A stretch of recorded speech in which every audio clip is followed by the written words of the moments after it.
hordoftoonni Fayyaantuub namoota nan beekneef Dr. Kadir jedhama. Fayyaantuub irraa dhukkuba sukkaaraa irratti dhukkubni sukkaaraa maal akka ta'e akkamitti akka nu qabu dhukkuba kana akkamitti ofirraa ittisuu akka dandeenyuu fi yaala isaa keessattuu dhukkubni kun yoo yeroodhaan yaalamuu baate garamitti deemuu akka danda'u ibsa bareedaa isiniif qabadhee dhufee jira.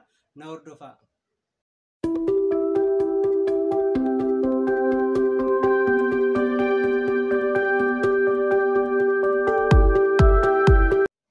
Dhukkuba sukkaaraan duratti faayidaa sukkaarri qaama keenya keessatti qabu yoo ilaalle qaamni keenya nyaata erga nyaannee booda nyaaticha bulleessee akka qaamni keenya itti fayyadamuu danda'utti xixiqqeessa.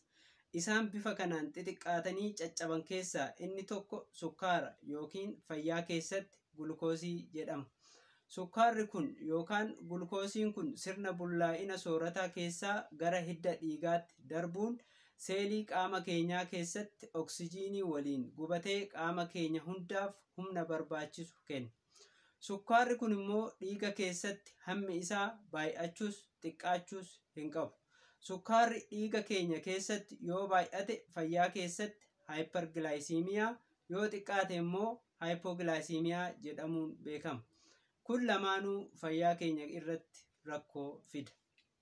Qaamni keenya uumamaan sukkaarri dhiiga keenya keessatti akka ol hin kaanes akka gad hin buunes mala ittiin to'atu qaba.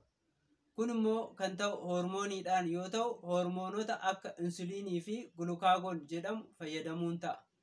Hormoononni kunniin immoo rajiijii keenya keessaa maddu.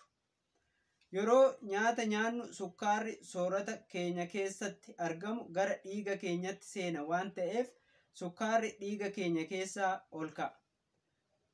Dhiigni sukkaara ol ka'e kana qabatee qaama keenya keessa naanna'u kun rajiijii bira yoo ga'e rajiijiin keenya hormoonii insuliinii jedhamu maddisiisa.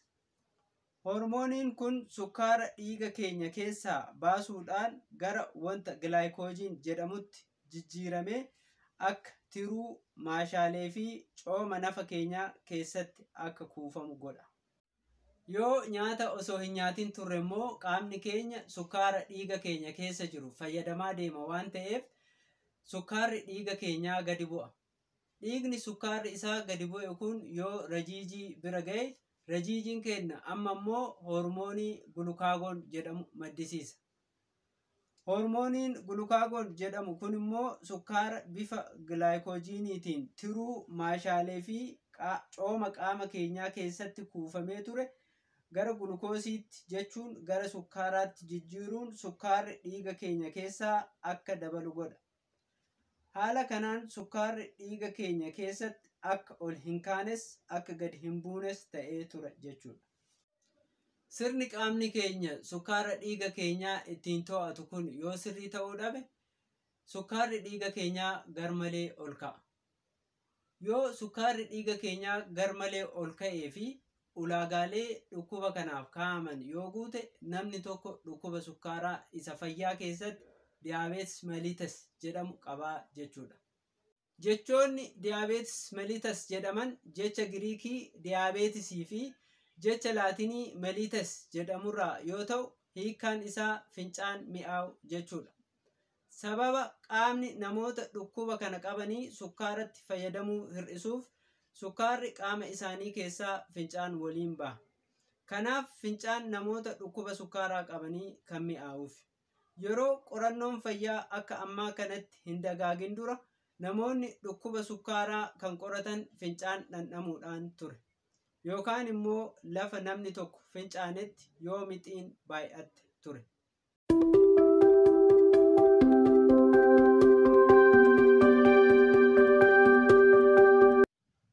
Wantoota dhukkuba sukkaaraa nutti fidan yoo ilaalle immoo dhukkuba rajiijii kan oomisha hormoonii insuliinii hir'isuu fi dhukkuba hojii hormoonii insuliinii ittisu kan fayyaa keessatti insuliin resistance jedhamu yoo qabaannedha. Inni biraa immoo wantoonni dhukkuba kanaaf nu saaxilan maatii keenya keessa yoo namni dhukkuba sukkaaraa qabu yoo jiraate ulfaatina qaamaa garmalee ol ka'e yoo qabaanne fakkeenyaaf body mass indexiin qaama keenyaa kiiloogiraama meetiri iskuweeriidhaan 25 ol yoo ta'e Kun kan herregamu ulfaatina keenya kiiloogiraamiidhaan iskuweer meetira dheerina keenyaatiif hiruudhaan ta'a. Sochii qaamaa hin goonu yoo ta'e, asiin dura sukkaarri qaama keenyaa ol ka'ee beeka yoo ta'e, asiin dura ulfa taanee sukkaarri keenya ol ka'ee beeka yoo ta'e, dhukkuba dhiibbaa dhiigaa qabna yoo ta'e, asiin dura dhukkuba rajiijii qabna yoo ta'e, sigaaraa aarsina yoo ta'ee fi alkoolii dhugna yoo ta'e, wantoonni kunniin dhukkuba sukkaaraatiif nu saaxiluu danda'u jechuudha. Dhukkubni sukkaaraa bakka gurguddaa lamatti qoodama. Dhukkuba sukkaaraa gosa tokkoffaa fi dhukkuba sukkaaraa gosa lammaffaa isa fayyaa keessatti taayip 1 diyaabeetis mellitusii fi taayip 2 diyaabeetis mellitus jedhamudha. Dhukkubni sukkaaraa gosti tokkoffaan yeroo baay'ee ijoollee irratti mul'ata. Haa ta'u malee darbee namoota gurguddaa irrattis ni mul'ata. Gosti dhukkuba sukkaaraa inni biraa immoo dhukkuba sukkaaraa dubartoota ulfaa irratti darbee mul'atudha. Fayyaa keessatti dhukkubni kun gestational diabetes mellitus jedhamuun beekama. Dhukkubni kun sababa meetaboolizimiin dubartoota yeroo ulfaa jijjiiramu hojii insuliinii irratti dhiibbaa uumuuf nutti dhufa. Gosti dhukkuba sukkaaraa dubartoota ulfaa irratti mul'atu kun erga haati tun deessee booda dhiisuu ni danda'a. Haa ta'u malee dubartoota dhukkuba sukkaaraa ulfaan wal qabatee dhufu qaban keessaa dhibbantaa 35 hanga 60 irratti waggoota 10 hanga 20 keessatti dhukkuba sukkaaraa dhaabbataa itti ta'uu danda'a. Kanaaf haati takka yeroo ulfaa dhukkuba sukkaaraa yoo horatte waggoota 3 qorannoo dhukkuba sukkaaraa godhuu akka qabdu waldaan dhukkuba sukkaaraa Ameerikaa kan gorsuuf. Mallattooleen dhukkuba sukkaaraa garmalee fincaansisuu, garmalee dheebossuu, ulfaatina qaama keenyaa hatattamaan gadi buusuu, dadhabsiisuu, ijarratti hurrii maruu, yeroo qaamni keenya madaa'e madaan dafee fayyuu dhiisuu, ilkaan shamsuu fi kan kana fakkaatan ta'a. Namoota mallattoolee akkanaa qabaniif ogeessi fayyaa qorannoo dhukkuba sukkaaraa godhuufii danda'a. Qorannoon kun immoo kan godhamu hanga sukkaara dhiiga keenyaa safaruudhaan. Kun immoo meeshaa dhiiga keenya keessatti sukkaara safaru kan gulukoomeetirii jedhamu nu barbaachisa. Erga sukkaara dhiiga keenyaa safarree booda namni kun dhukkuba sukkaaraa qaba yookaan immoo hin qabu jechuudhaaf ulaagaalee dhukkuba sukkaaraa kanaaf kaayame guutuu qaba. Ulaagaaleen kunniin tokkoffaan mallattoolee akka fincaan baay'isuu, garmalee dheebossuu, ulfaatina qaama keenyaa hatattamaan gadi buusuu, sukkaarri dhiiga keenyaa tasa safarame kan random blood sugar yookaan RBS jedhamu miligiraam per dl 200 fi achii ol yoo ta'e. Ulaagaa inni lammaffaan sukkaarri dhiiga keenyaa erga nyaata nyaannee sa'aatii 8 booda safaramee yookaan kan fasting plasma glucose jedhamu miligiraam per dl 126 fi achii ol yoo ta'e. Ulaagaa inni sadaffaan sukkaarri dhiiga nama tokkoo erga sukkaarri giraama 75 bulbulamee kennamee fi booda sa'aatii 2 booda safaramee yoo miligiraam per dl 200 fi achii ol yoo ta'e. Ulaagaa inni afraffaan yeroo baay'ee dhukkuba sukkaaraa baruuf osoo hin taane hordoffii nama dhukkuba sukkaaraa qabuuf faayidaa irra oola. Innis wanta himogiloobiin A1C jedhamu dhiiga keenya keessatti safaruudhaan dhibbantaa 6.5 fi achii ol yoo ta'e namni kun dhukkuba sukkaaraa qaba jechuudha.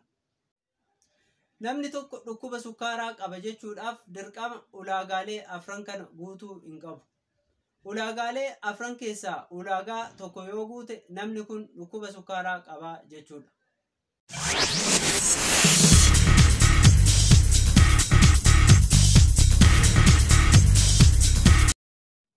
Dhukkuba kana akkamitti ofirraa ittisuu dandeenya kan jedhu yoo ilaalle nyaata madaalamaa fayyadamuu, sochii qaamaa godhuu, qorannoo dhukkuba sukkaaraa godhuu.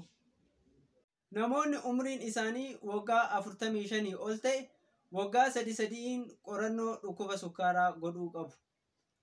Yoo ulfaatinni nama tokkoo kan ol ka'e ta'e immoo waggaa 45 gaditti qorannoo dhukkuba sukkaaraa jalqabanii hordofuu qabu jechuudha. Yaala dhukkuba sukkaaraa yoo ilaalle immoo Kaayyoon yaala dhukkuba kanaa sukkaara dhiiga keenya keessatti garmalee ol ka'e gara fayyaatti gadi hir'isuudhaan rakkina sukkaarri dhiiga keessatti ol ka'e nutti fidu nurraa ittisuudha. Kun immoo kan ta'u akkaataa soorata keenyaa sirreessuudhaan, sochii qaamaa godhuudhaan, qoricha dhukkuba kanaaf qophaa'e fayyadamuudhaan ta'a. Qorichoota dhukkuba kanaaf fayyadamnu keessaa inni tokko insuliiniidha. Sababa insuliiniin uumamaan qaama keenya keessatti oomishamu nama dhukkuba sukkaaraa qabu keessatti gadi bu'uuf nuti kana bakka buusuudhaaf hormoonii insuliinii kenninaa jechuudha. Kanaaf namni qorichi kun ajajameef akka ajajameefitti yeroo isaa eegee fayyadamuu qabaa jechuudha. Qorichoonni qajeellotti sukkaara dhiiga keessaa gadi buusanis jiru. Walumaa galatti wal'aansa dhukkuba sukkaaraa kanarratti wanti beekuu qabnu qorichoonni kunniin akkuma sukkaara garmalee ol ka'e gadi hir'isuudhaan nu fayyadan, sukkaara dhiiga keenyaa garmalee gadi buusuudhaanis nu miidhuu danda'u jechuudha. Kun fayyaa keessatti haayipoglaayisiimiyaa jedhama. Kanaafuu namoonni qoricha dhukkuba sukkaaraa fayyadaman yoo mallattoolee akka garmalee beelessuu, dadhabsiisuu, dafqisiisuu fi hollachiisuu horatan dafanii nyaata sukkaara of keessaa qabu kan akka karameellaa fayyadamuu qabu jechuudha. Yookaan immoo mana yaalaa isaanitti dhiyeenya jiru dafanii dhaquu qabu jechuudha. Dhukkubni kun yoo yaalamuu baate garamitti deemuu danda'a kan jedhu yoo ilaalle rakkoolee yeroo gabaabaa fi rakkoolee yeroo dheeraa keessatti nutti dhufan jedhamuudhaan bakka lamatti qoodaman nutti fida. Rakkinaalee yeroo gabaabaa keessatti nutti dhufan kan fayyaa keessatti diyaabeetik keetoo asiidoosisii fi haayipar haayipaglaayisiimik isteet jedhamanidha. Kanaafuu namni dhukkuba sukkaaraa qabu yoo mallattoolee akka dhukkubbii garaa keessaa, hafuura kutuu, haqqisiisuu fi of wallaaluu yoo qabaate dhukkuba kanniin horachuu danda'a waan ta'eef mana yaalaa dhaqee ilaalamuu qaba. Rakkinoonni sababa dhukkuba sukkaaraa osoo hin yaalamin yeroo dheeraa turuutiin nutti dhufu dhukkuboota akka dhukkuba onnee, dhukkuba ijaa, dhukkuba narvii, dhukkuba kalee, dhukkuba gogaa fi dhukkuba gurraa fa'a. Kanaafuu dhukkubni kun osoo hin yaalamin yeroo dheeraa yoo nurra ture qorannoo akka qorannoo kalee, qorannoo ijaa, qorannoo narvii fi qorannoo gurraa godhuu qabna jechuudha. Waan hagammaan waliin turtaniif galatooma. Namoonni maatii fayyaantu hin taane yoo jiraatan immoo ammuma yuutuubii kana sabskiraayib gochuudhaan na deeggaruu dandeessu. Akkasumas viidiyoota fuulduraaf waa'ee dhukkuba adda addaa irratti gadi dhiisu hordofuu dandeessu. Galatooma fayyaadha.